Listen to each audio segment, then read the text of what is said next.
Welcome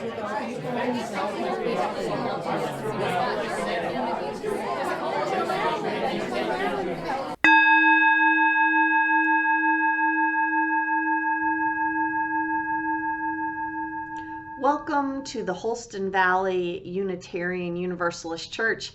I am the Reverend Tiffany Sapp, and I am so glad we can connect through the power of technology. And connection really is the point of so much of what we do here.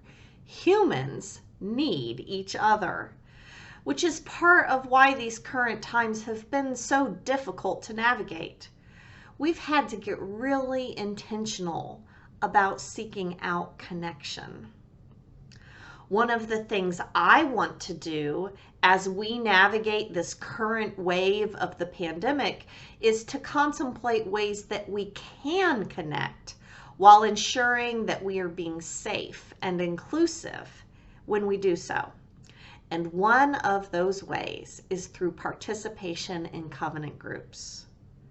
Today, you will hear 3 testimonials about our covenant groups and find out about the new groups to connect with this fall. Following our chalice lighting, we will hear our prelude, Empty Spaces, written by Wendy Hurl and performed by Chameleon Red. We light this chalice knowing that we are many and one flame, many spirits, united by a commitment to deeper relationship. One chalice, many hopes, and a community that holds them all. One light, many stories that comes together in a circle of listeners.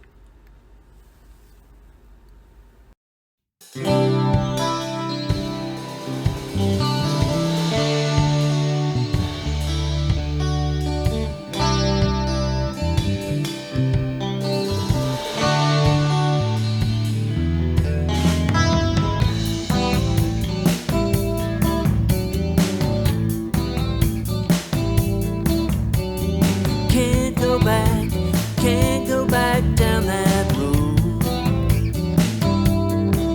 The world's up for sale, lives are bought and sold. All eyes are on that prize, but it's time to realize that we can't go back down that road.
Every day we make a choice,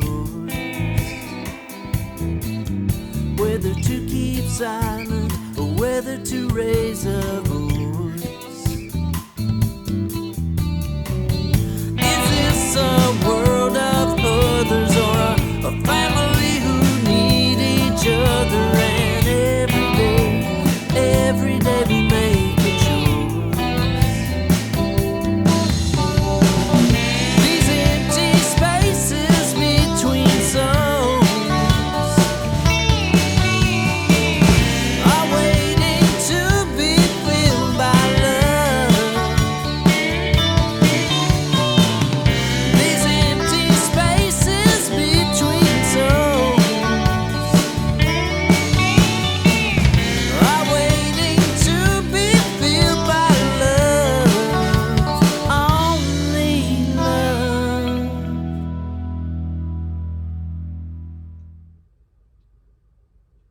I'm Tom Burns, and I'm happy to be with you here today as your service leader. We will sing Loving Kindness next. Please hold a light in your heart to dispel the darkness, to honor someone or some event, or to lift up a memory.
Take a moment to think about your most valued friendship.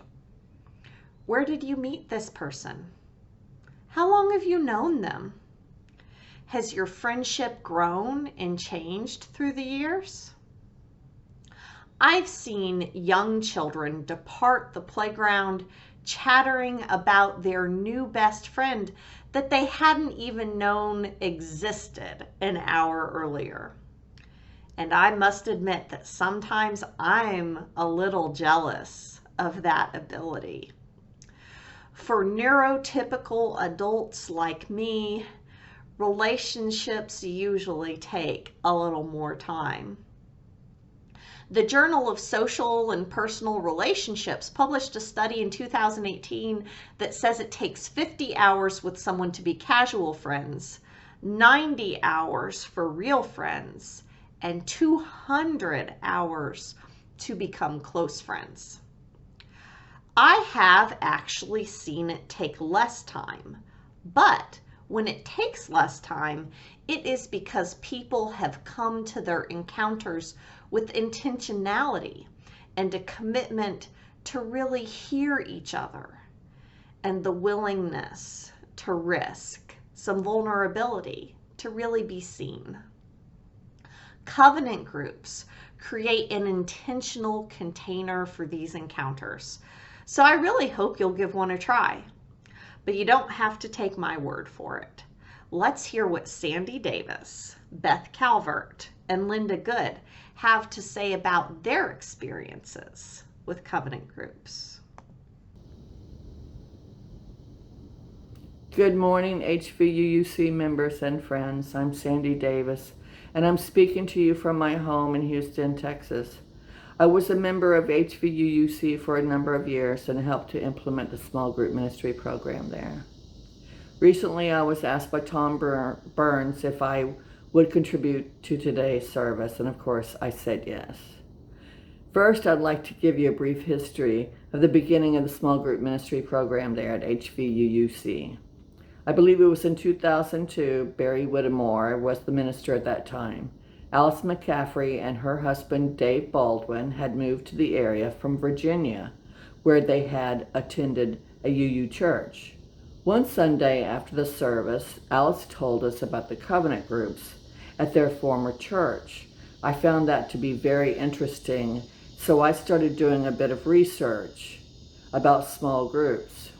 Within a few months, Marina Munjal and I were elected to be delegates to the UU General Assembly, which was held in Fort Worth, Texas at that time, which is my hometown. I signed up for all the workshops that were about covenant groups, and I learned a great deal. I bought some books on the subject, and then I decided that I wanted to take it to the board of directors and suggest that we start our own small group ministry program. The board agreed to form an ad hoc committee to investigate and later concluded that we would give it a go. Going forward, I began asking people to volunteer to be facilitators of these groups. I believe we started with 3 or 4 groups. We began facilitator training and then slowly expanded and created more groups. Some groups met more often than other groups. From my understanding, the small group ministry program is still growing strong, and I'm really, really happy that I contributed to that. Now I'd like to discuss with you some of the things that I took from the groups that I was in, the benefits of having a small group ministry program, and how covenant groups operate. First off, typically you don't have more than 10 people in a group. Many studies have shown that anything more than 10 diminishes the ability to make solid connections. From my experience, I think the perfect number is 7 or 8. Secondly, they are not debate groups, nor are they group therapy, although they can be very therapeutic for the individual. They are groups for sharing our life stories, our experiences, and our deeper thoughts and concerns. They provide an opportunity to speak openly to a small group of people so that we can create deeper connections. Typically, there's a common interest theme such as film, music. There was even a Star Trek group. Initially, I facilitated a music group and then later a dream group. Now I would like to discuss the facilitators. It's really important that facilitators are well trained and that the facilitators have their own group and meet with each other at least every other month. Because when you're the facilitator of a group, you have to make sure that all the members of your group are following the ground rules. The ground rules are typically set up at the first gathering, and when someone new joins the group, the ground rules are reassessed to make sure that the members of the group are all in agreement. One of the most important ground rules is confidentiality. What's said in the group stays in the group. It's necessary to have an environment of trust. One of the main reasons that facilitators meet together is so that they can support each other in developing their facilitation skills, doing everything they can do to create an environment of safety, trust, and listening in their covenant groups. The ground rules may need to be read again occasionally to make sure that everyone is still in agreement. It's a good idea to have the ground rules on display at every meeting. If you've never been in a covenant group, I would encourage you to do so. I think you will be amazed at not only what you learn about and from others, you will also notice how being in a covenant group can enhance your relationships with people in the wider community, your family, your friends, your co-workers. You will find yourself becoming a more empathetic person, and we all should be more empathetic, especially today in these crazy times. I appreciate the opportunity for allowing me to share my experience with covenant groups. I miss all my friends there, and may you all have a peaceful journey.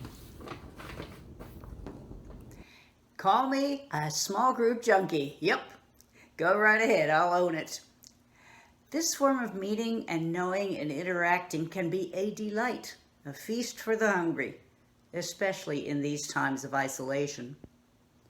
You know that feeling of, I'd like to feel belonging, know folks better, dig a little deeper and make real relationships here? Something beyond coffee hour, which is great, but just a start when we get to have it.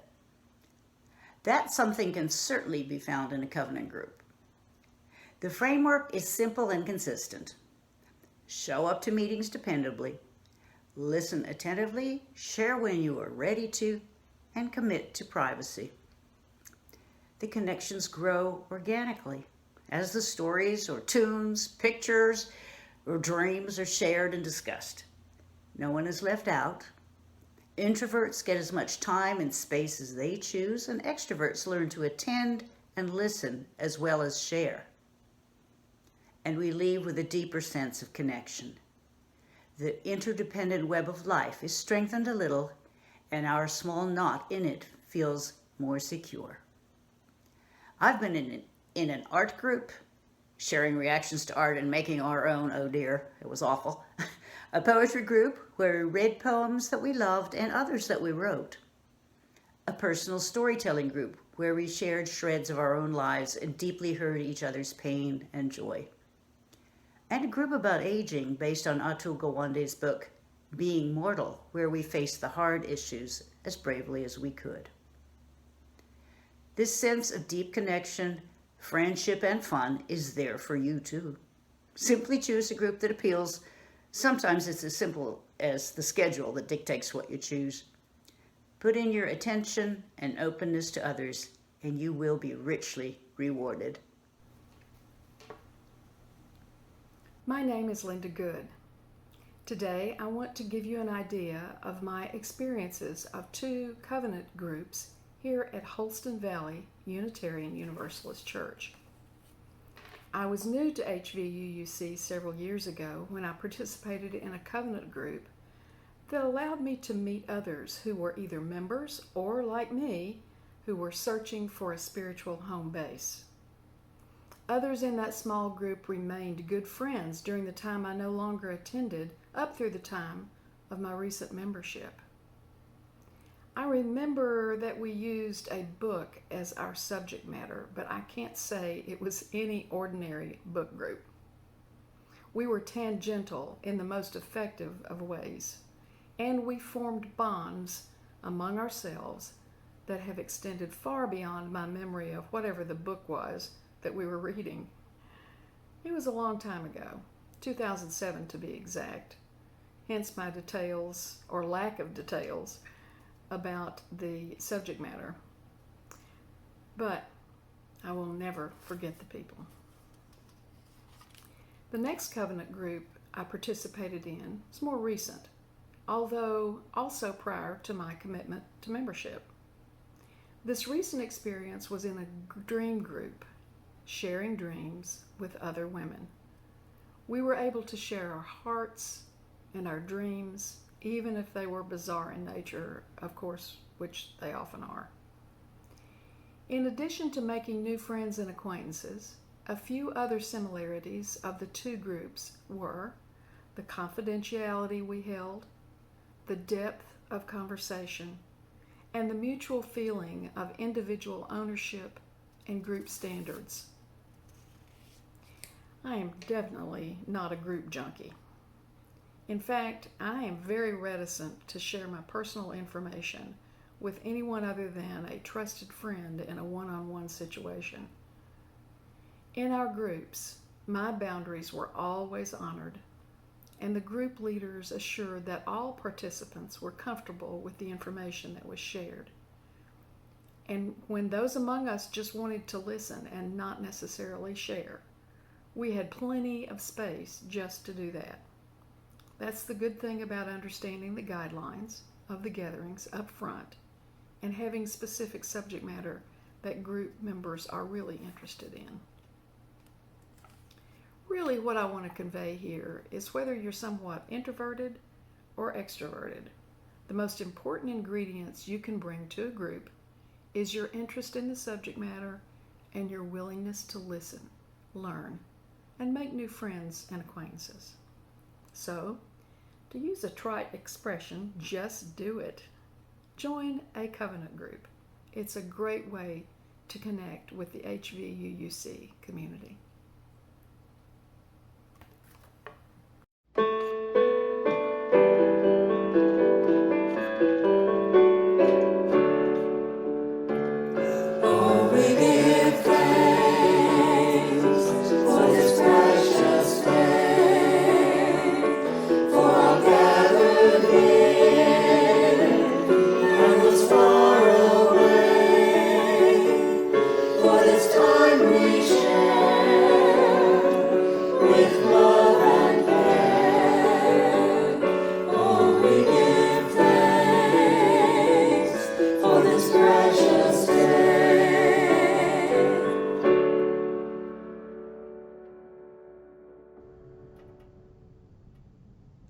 Several small groups are about to get started. You can get information about them under news or events on our webpage, or look for the announcement slides at the end of the service for information on how to sign up. George Cross and Tom Burns are co-facilitating a Gatherings Covenant group, which will offer people identifying as men an opportunity to grow spiritually and personally by meeting in an atmosphere of appreciation, attentive listening, and self-discovery. They will meet in person on the back deck twice a month this fall. Wendy Hurl and Brandy Worley are co-facilitating the Dream Covenant group, where they will be sharing and exploring the rich layers of our dreams using Reverend Jeremy Taylor's Dreamwork Toolkit and his assertion that all dreams come in the service of health and wholeness. They will meet on Zoom twice a month this fall. Greg Kramer is facilitating the Let's Chat Covenant group, which will cover a variety of topics to be determined with the input of the Covenant group members. They will meet in person twice a month this fall. I hope you can find a group that's right for you. As our time is coming to a close, let's extinguish our chalice with Tom's help. We extinguish the flame, but the unity of our spirits, the power of our combined hopes, and the light of our stories persist. May we find our place in the circle of listeners.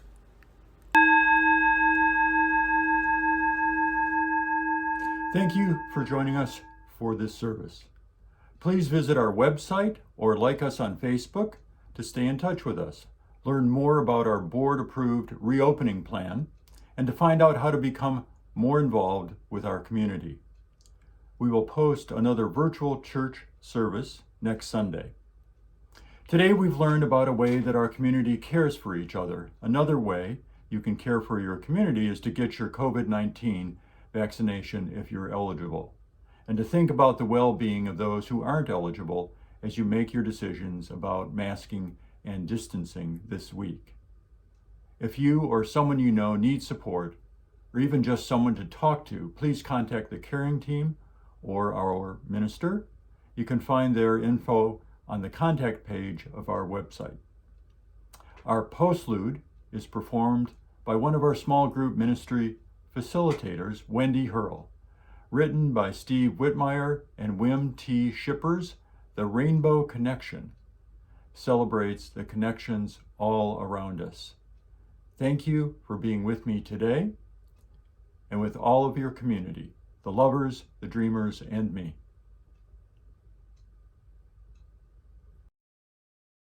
Why are there so many songs about rainbows, and what's on the other side? Rainbows are visions, they're only illusions, and rainbows have nothing to hide. So we've been told, and some choose to believe it, but I know they're wrong. Wait and see. Someday we'll find it, the rainbow connection, the lovers, the dreamers, and me.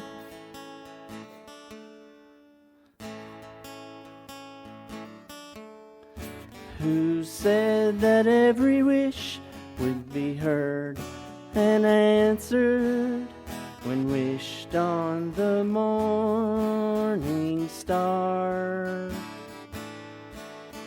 Somebody thought of that, and someone believed it, and look what it's done so far. What's so amazing that keeps us stargazing? What do we think we might see?